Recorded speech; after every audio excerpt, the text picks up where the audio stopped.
인생을 살다 보면 모든 것이 뜻대로 술술 풀리는 날도 있지만 그 반대의 날들도 있기 마련이죠. 일이 꼬이고 쌓여 하루 종일 사람과 상황에 치이고 전전긍긍하여 쫓아다녔지만 결국 좋아진 것은 하나도 없는 채 녹초가 되어 집에 돌아온 밤에는 피곤과 실망만 밀려오게 되는, 한마디로 뒤틀린 하루, 그런 날이 우리 삶에 있기 마련이겠습니다. 오늘 바울의 23장에서 그러한 날을 보낸 게 아닌가 생각하게 됩니다.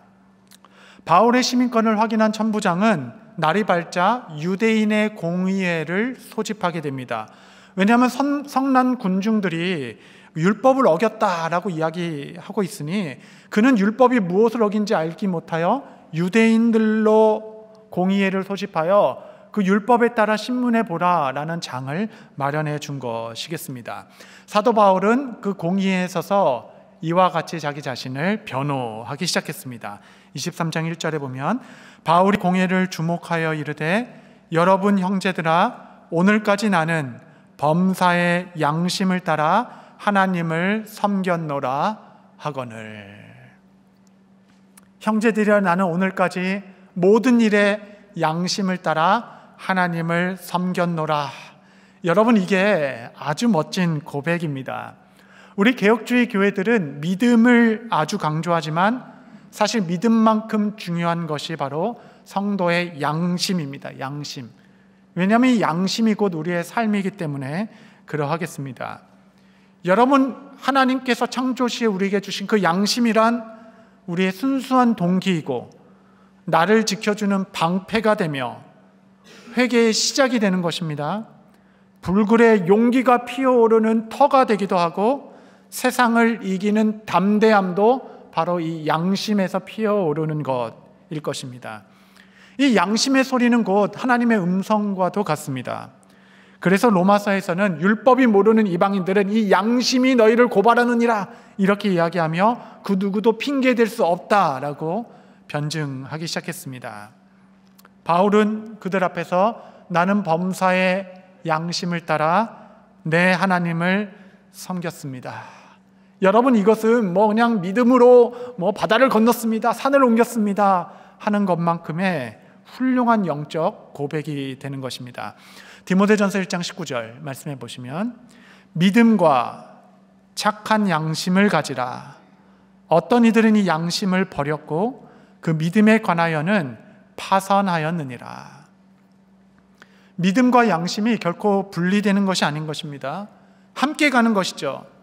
더 나아가서 우리가 그렇게 노래하고 소망하는 믿음과 삶의 일치, 나의 신앙 고백과 나의 삶이 일치가 되게 하소서. 이것이 우리의 바람과 소망이죠. 여러분, 그 연결고리가 바로 선한 양심입니다. 그래서 양심을 저버리면 결국 믿음은 방향을 잃어버리게 되고 결국 믿음에서 파선하게 되는 결과를 초래하게 되는 것입니다. 저도 이 말씀을 준비하며 이제 지난 주중부터 매일 아침 눈뜨며 드리는 기도문이 있는데 그 기도문에 이 한 줄을 추가하였습니다. 눈 뜨자마자 드리는 저의 기도는 오늘도 나의 선한 양심을 새롭게 해 주옵소서, 이렇게 기도하는 거예요. 오늘 이 한날에 제가 산을 들어 바다에 던지지는 못하고 대단한 선교를 하는 것은 아닐지라도 오늘도 양심에 따라 범사의 믿음으로 살아가게 하옵소서. 저는 이러한 삶의 고백의 기도가 여러분의 새벽 가운데도 있게 되시기를 바랍니다. 그 말을 들은 대제사장이 흥분을 하면서 저 부정한 입을 치라 이렇게 이야기합니다. 그러니까 바울도 같이 격양되어서 그들을 향하여 이 회칠한 무덤과 같은 자들이여 이렇게 이야기합니다. 하나님이 오히려 너희의 입을 치리로다 이렇게 외쳐요. 여러분, 사실 이 공의회는 무시무시한 곳입니다. 특별히 유대인에게는 자신의 목숨이 걸린 자리이기도 합니다. 그래서 보통 사람들은 공의회에 불러주면 대사장 앞에서 그냥 부들부들 떨기 마련이죠. 그러나 바울은 조금도 물러서지 않았습니다. 그의 성정이 좀 그랬던 것과 같습니다. 대제사장과 공회에서도 지금 한판 붙고자 하는 겁니다. 그 말에 놀라서 옆에 사람이 툭툭 치면서 너는 대제사장에게도 그렇게 모욕을 하느냐 이렇게 이야기해요. 그 말을 들으니까 바울이 조금 움찔했던 것 같습니다. 이런 고백이 담겨 있어요. 5절에 보면 바울이 이르되 형제들아 나는 그가 대제사장인 줄을 알지 못하였노라. 기록하였으되, 말씀을 기억한 거죠. 너희 백성의 관리를 비방하지 말라 하였느니라 하더라. 이 구절에 여러 해석이 있지만 그냥 문맥에 따라 자연스럽게 읽다 보면 아이고 제가 그것은 몰랐습니다, 미안합니다, 이런 분위기 아니겠습니까? 그의 태도의 변화는 말씀에 비추인 자기 반성이었겠습니다. 기록되었으되 하고 그가 떠올린 말씀은 출애굽기 22장 28절 말씀이에요. 그 내용을 보면 너는 재판장을 모독하지 말며 백성의 지도자를 저주하지 말지니라. 생각해보면 바울이 말한 그 말의 내용이 틀렸다는 것이 아니라 그렇다고 해서 권위자를 모욕하거나 저주까지 갈 일은 아닌데 그는 내용이 아닌 태도의 반성이지 않았을까 우리는 생각해 볼 수 있겠습니다. 성도 여러분, 바울은 예리하면서도 또 신중했습니다. 그는 격양 속에서도 절제가 있었던 자였습니다. 그는 내용도 점검했지만 그 내용을 전하는 태도도 점검했습니다. 잠언서에 보면 상황에 합당한 말은 은쟁반의 금사과와 같다 이런 말씀을 하십니다. 은쟁반은 태도예요. 태도. 그렇죠? 금사과는 내용이겠습니다. 바른 내용을 바른 태도로 전하는 것이 아름답다라고 지혜를 전하고 있습니다. 어떤 분은 바른 말도 정말 이상하게 아주 기분 나쁘게 전하는 은사를 가진 사람들도 있습니다. 생각해보면 틀린 말이 하나도 없는데 생각하면 할수록 기분이 나빠요. 그냥 삐뚤어지고 싶어. 막 그런 마음이 들죠. 여러분, 내용도 점검해야 되지만 태도도 점검해야 합니다. 저는 이런 분을 은금이라고 불러요. 은쟁반의 금사과와 같은 분. 여러분, 교회는 이러한 은금씨들이 많아야 합니다. 바울의 삶을 쭉 추적해보면 그와 좀 이렇게 친밀해지게 되는데 그의 삶을 처음 보면 그의 삶은 좀 간결하게 살았다 이런 생각이 좀 듭니다. 틀리면 고치면 되고 다르면 좀 맞추어 가면 되고 잘못했으면 사과하면 되고 고마우면 감사하면 됩니다. 여러분, 삶이 단순할수록 좀 몸짓이 가벼워집니다. 돌아보면 제가 본격적으로 교회 목회를 시작한 지 25년이 되는 것 같아요. 전도사 임명을 받고 사역을 첫 번째 시작했던 교회는 지방의 한 작은 개척교회였습니다. 왜 그 교회를 가고자 했는가? 그 이유는 아주 단순했습니다. 신학교는 갔는데 저를 오라고 하는 교회가 그 교회밖에 없었습니다. 여러분, 오라는 곳이 한 곳인데 무슨 하나님의 뜻을 물어보며 무슨 고민을 하고 그러겠어요. 무슨 두 군데나 있어야 기도나 하고 하나님 어디로 가십니까? 이렇게 기도하는 것 아니겠습니까? 그래서 어떤 분이 왜 갔어요? 라고 질문했다면 저는 불러서요 이렇게 대답했을 것입니다. 여러분, 이 복잡한 세상에서의 우리의 삶은 약간 더 가벼워질 필요가 있고 인생이 가벼워질수록 삶은 경쾌해지게 됩니다. 제가 목회를 하다 보면 목사님 목회 철학이 무엇입니까? 이런 어려운 질문도 받아요. 여러분, 그러면 대외적으로는 복음이 여짜짜 해서 복음으로 막 이렇게 저도 멋지게 화답합니다. 그러나 제 마음속에 있는 진짜 목회 철학은 아주 간단하고 심플합니다. 단 6글자예요. 그것은 뭐냐면 오바하지 말자.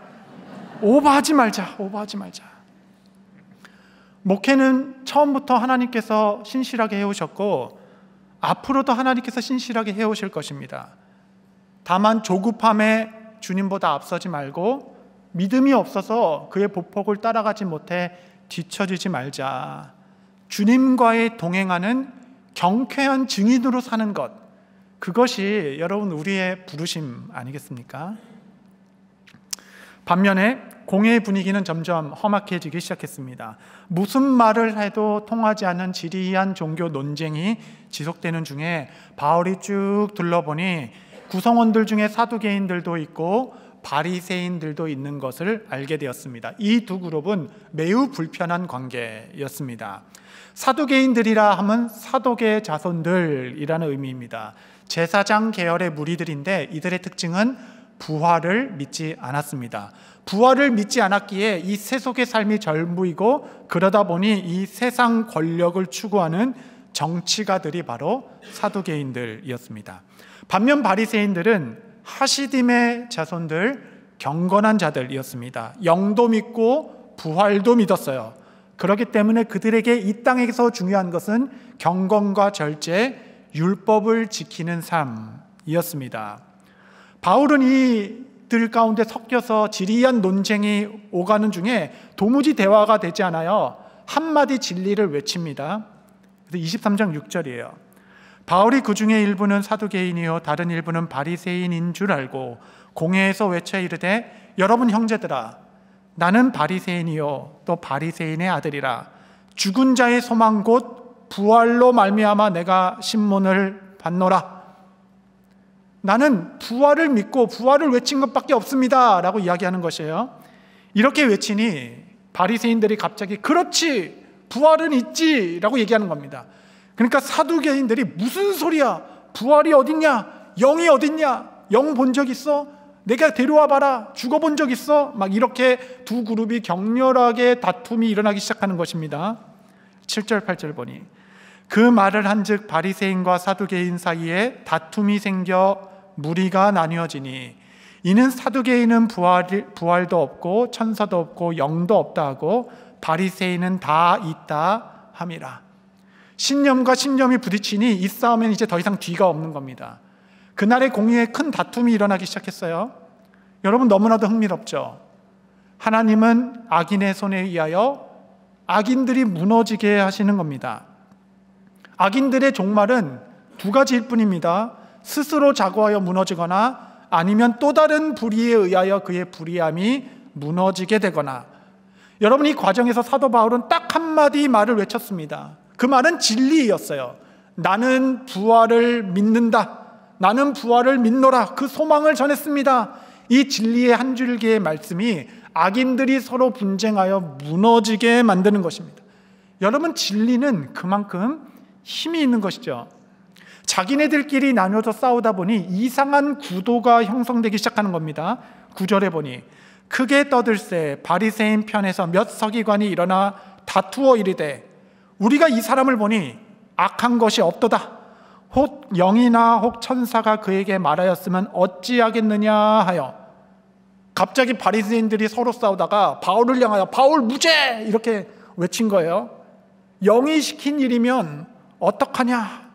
이제는 여러분 바울은 안중에도 없습니다.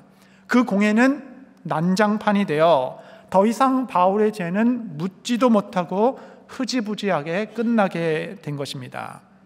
그 다툼의 틈 사이로 사도 바울은 살아남게 된 것이죠.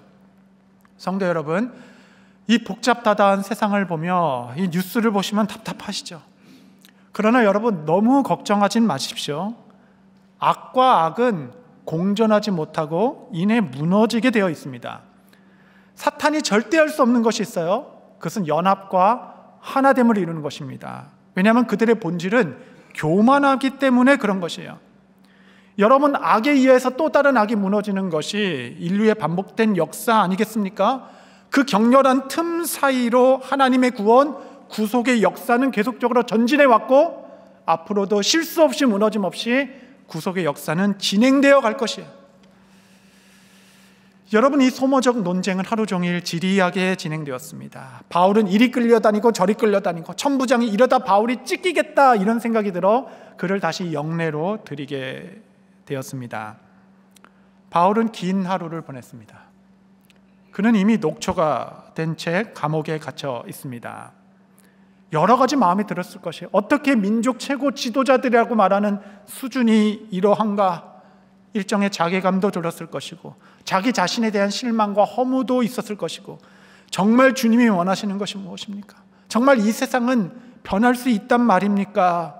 모든 게 뒤틀린 하루, 아무도 차지하지 않는 그 깊고 지친 눈물의 밤에 예수께서 바울 곁을 찾아오셨습니다. 23장 11절 한번 다 같이 한 목소리 읽겠습니다. 시작. 그날 밤에 주께서 바울 곁에 서서 이르시되 담대하라, 내가 예루살렘에서 로마에서도 증언하여라 하리라 하시니라. 아멘. 그 밤에 아무도 없는 것 같았는데 주께서 바울 곁에 서시며 그곳을 찾아오셨습니다. 사실 이 한 문장만으로 충분합니다.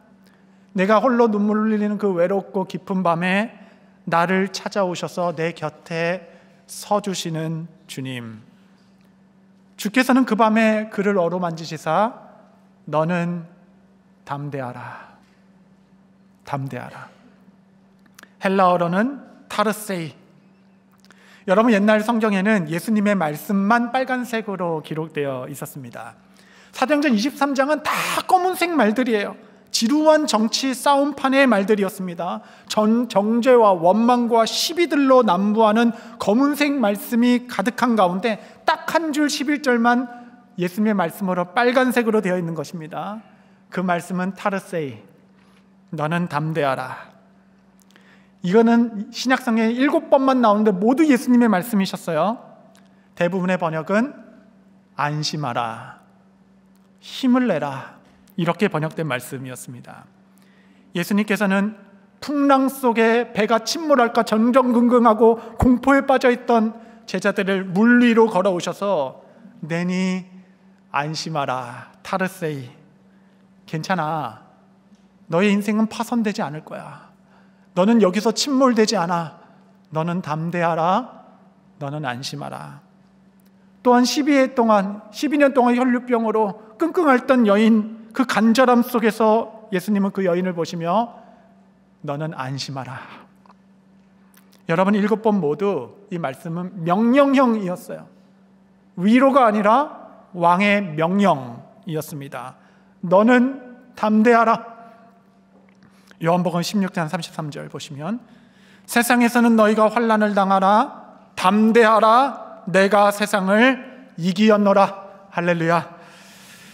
여러분, 이 왕의 명령 앞에 세상 천지만물 다 흔들려도, 혹 내 마음이 무너진다 하더라도 내 안에 역사하신 주님께서 이미 세상을 이기셨으니 우리도 그리스도 안에서 담대함을 얻고 다시 일어설 수 있게 되는 것입니다.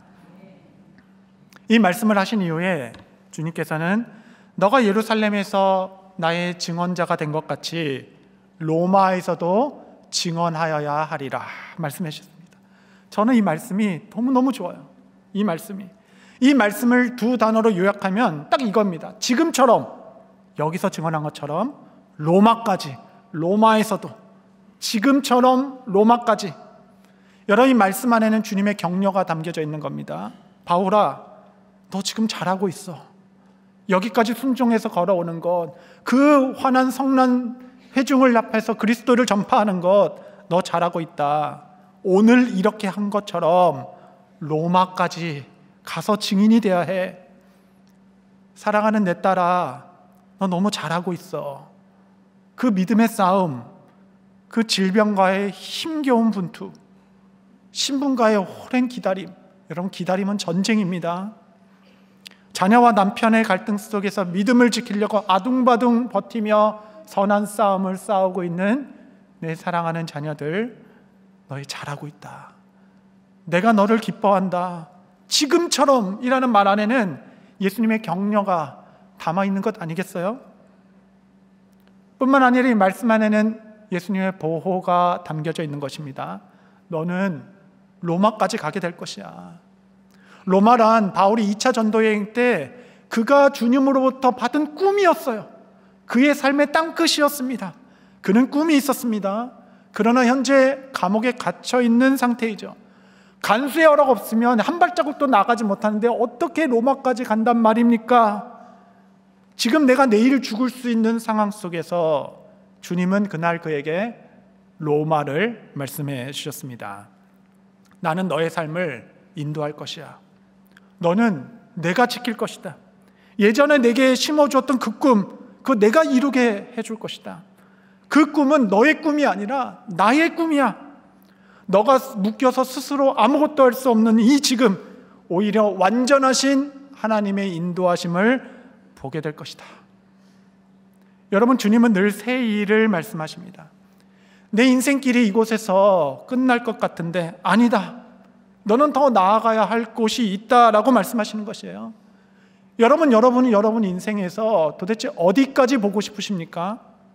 어디까지 서보고 싶으십니까? 하나님 없으면 절대 할 수 없는 일, 그것을 우리는 비전이라 부릅니다. 너의 인생은 로마까지 가야 한다.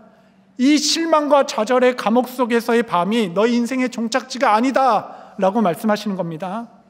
우리는 아직 나아가야 할 곳이 있습니다. 우리 교회는, 여러분의 삶은 아직 땅끝에 서보지 못했습니다. 주께서는 그 밤에 그를 찾아와 너는 똑똑히 보아라.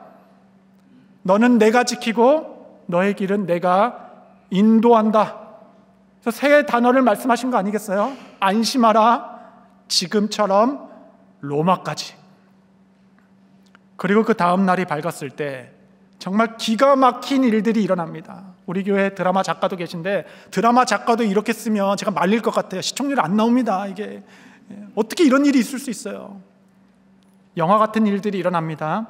12절 13절 보면, 날이 새매 유대인들이 당을 지어 맹세하되 바울을 죽이기 전에는 먹지도 아니하고 마시지도 아니하겠다 하고 이같이 동맹한 자가 40여 명이더라.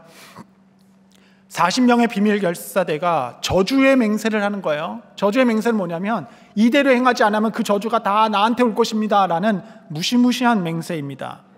그 40명이 피해 결사대를 만든 후에 조용히 제사장을 찾아가서 어제 다 해결하지 못했죠? 내일 아침 공회를 소집해서 다시 불러주십시오. 그가 공회로 나오는 순간에 우리가 이 일을 치르겠습니다 라고 극비리의 암살 음모를 짜고 있습니다. 그런데 여러분, 그 은밀한 계획을 너무나도 우연히 바울의 조카가 듣게 되는 것이에요. 그의 귀까지 전해지게 된 것입니다. 그래서 그는 마음이 급해졌어요. 여차여차해서 그 소식이 천부장까지 전해지게 되었습니다. 천부장은 어떻게든 이 소요 사태를 막아야 하는 자이기 때문에 막상 내일 아침에는 공회를 열 거고 내보내지 않을 명분은 없고, 내보내면 이가 죽을 것 같으니 그가 뜻을 세우는데 오늘 밤에 이 바울을 가이사랴까지 보내버리자, 이렇게 마음을 정하게 되는 것입니다. 성도 여러분, 하나님의 때가 이르면 사람의 마음이 움직이기 시작합니다. 여러분, 변수 중에 가장 큰 변수는 예측할 수도 없고 통제되지도 않는 사람의 마음입니다. 다 됐다 할지라도 간밤에 뒤집어지는 게 사람 마음일진데, 이 사람의 마음을 누가 다스리며 누가 인도한단 말입니까, 여러분? 잠언서 21장 1절로 한번 다 같이 읽겠습니다. 시작. 왕의 마음이 여호와의 손에 있음이 마치 보물과 같아서 그가 임의로 인도하시느니라. 아멘. 아멘. 여러분, 신하들의 오직 하나의 관심, 노심초사하는 왕의 마음을 달래는 것이 있지 않겠습니까? 누가 왕의 그 변덕스러운 마음을 통제한단 말이겠습니까? 그러나 그러한 왕의 마음일지라도 여호와의 손에 있어서 때가 되면 사람들의 마음이 움직이기 시작하는 것이에요. 그의 마음의 물꼬를 탁 터주면 쌓아놨던 물이 그 봇물과 같이 쏟아붓기 시작하여 하나님의 인도하심에 따라 움직이기 시작하는 것입니다. 여러분의 인생이 어떤 사람 마음에 턱 걸려있다 생각할지라도, 여러분 왕의 마음조차도 주장하시는 하나님께 여러분의 인생이 달려 있습니다. 그날 밤 하나님께서는 천부장의 마음을 움직여 주셨습니다. 그리하여 지난주 다른 대로 470명의 군대를 세워 그를 호위하게 하였고, 그 중에 70명은 기병대였습니다. 짐승도 한 마리 준비했어요. 그리고 사도 바울을 말에 태워 보냅니다. 여러분, 세상에 어떤 죄수가 늠름한 장군과 같이 말을 타고 이동하겠습니까? 정말 끌려가지 않으면 다행이지 않겠습니까? 그렇게 한 이유를 생각해 보면, 만약에 폭도들이 나와 공격하기 시작하면 기병대들과 함께 말 타고 멀리 도망가십시오, 이러한 만반의 준비 아니었겠습니까? 바울은 그날 밤 로마의 정예 부대와 함께 말을 탄 군대의 장관 모습으로 그 로마로의 첫 여정을 시작하게 되는 것입니다. 지난번 그 종에게 말씀하신 그대로 안심하라, 지금처럼 너는 로마까지 가게 될 것이야. 여러분, 은밀한 암살딸의 음모를 하필이면 바울의 조카가 듣게 되고 천부장을 통해 로마의 군대가 움직이게 되는 것입니다. 이 중에 사도 바울이 노력해서 이룬 것은 단 하나도 없어요. 우연을 가장한 필연들의 연속이었습니다. 하나님은 모든 대화에, 모든 관계에, 모든 결정에 깊숙이 개입하셔서 그 종 바울을 그날 밤에 보호하셨습니다. 저는 이 말씀을 읽고 마음에 격려를 받았습니다. 요한일서 5장 18절 한번 다 같이 읽겠습니다. 시작. 하나님께로부터 나신 자가 그를 지키심에 악한 자가 그를 만지지도 못하느니라. 할렐루야. 만지지도 못해요. 만지지도 못해. 40명 어떤 군대가 일어나도 그 로마의 정예부대 앞에서 근처도 오지 못하는 것입니다. 사도 바울은 그날 저녁 로마로의 여정을 다시 떠나며 눈물을 흘리며 할렐루야, 찬양하세, 내 모든 죄 사함받고 주 예수와 동행하니 그 어디나 하늘나라. 말을 타며 마치 아브라함이 보았던 헤브론의 밤처럼 하늘을 향하여 주님, 이것이었습니까? 주님의 그 보호가 대적이 감히 근처도 오지 못하여 만지지도 못합니다. 그 가이사랴의 밤에 사도 바울은 하늘을 향하여 주님, 주께서 말씀하신 마지막 땅, 내 삶의 땅 끝, 로마를 넘어 서머나에 이르기까지 주의 보호하심과 인도하심 아래 담대하겠습니다. 다시 힘을 내겠습니다. 저는 이 다음의 시편의 말씀이 오늘 여러분에게 주시는 약속의 말씀 되시기를 바랍니다. 91편 4절에서 11절 제가 읽겠습니다. 그가 너를 그의 깃으로 덮으시리니 내가 그의 날개 아래에 피하리로다. 그의 진실함은 방패와 송방패가 되시나니 너는 밤에 찾아오는 공포와 낮에 날라드는 화살과 어두울 때 퍼지는 전염병과 밝을 때 닥쳐오는 재앙을 두려워하지 아니하리로다. 1000명이 내 왼쪽에서 10,000명이 내 오른쪽에서 엎드려지나 이 재앙이 내게 가까이 하지 못하리로다. 오직 너는 똑똑히 보리니 악인들의 보응을 내가 보리로다. 네가 말하기를 여호와는 나의 피난처시라 하고 지존자를 너의 거처로 삼았으므로 화가 내게 미치지 못하며 재앙이 내 장막에 가까이 오지 못하리니 그가 너를 위하여 그의 천사들을 명령하사 내 모든 길에서 너를 지키게 하심이라. 할렐루야. 여러분, 이 말씀 그대로가 23장의 사도 바울을 보호하고 있는 말씀의 실현 아니겠습니까? 여러분 안심하십시오. 여러분의 삶에도 동일한 하나님의 보호와 은총이 함께 하실 것이에요. 여러분의 모든 길에서 주께서는 여러분을 지키시고 여러분의 삶의 부르심이 있는 그때까지 여러분의 로마까지 인도해 주실 것입니다. 말씀을 정리하겠습니다. 성도 여러분, 바울의 그 지치고 깊은 밤은 우리에게도 때때로 다가옵니다. 기도응답이 너무 더디게 느껴질 때, 사람들의 말이 너무 아프게 나를 찌를 때, 사방이 막힌 것처럼 느껴질 그 밤에 주께서 여러분의 곁에 가만히 서서 사랑하는 아들아, 내 딸아, 안심하라, 담대하라, 너는 똑똑히 보리니 낮에 화가 내게 미치지 못하며 밤의 재앙이 내 장막에 이르지 못하리니 이는 내가 모든 너의 길목에서 너를 지키심이라. 여러분, 이 약속 위에 굳게 서시기 바랍니다. 여러분, 바울의 그 어두운 밤을 바꾼 것은 상황의 변화가 아니라 주님의 임재였어요. 그는 사슬에 묶인 몸이었지만 그 영혼은 그 밤에 풀려났습니다. 저는 오늘 이 예배를 통하여 여러분의 영혼이 먼저 풀려 내일은 여러분 군대와 같이 담대히 약속의 땅으로 나아가는 복된 권속들 모두 되시기를 바랍니다. 약속 위에 굳게 서서 믿음으로 담대히 끝까지 충성하시는 피로 받은 사명자, 저 여러분 모두 되시기를 바랍니다.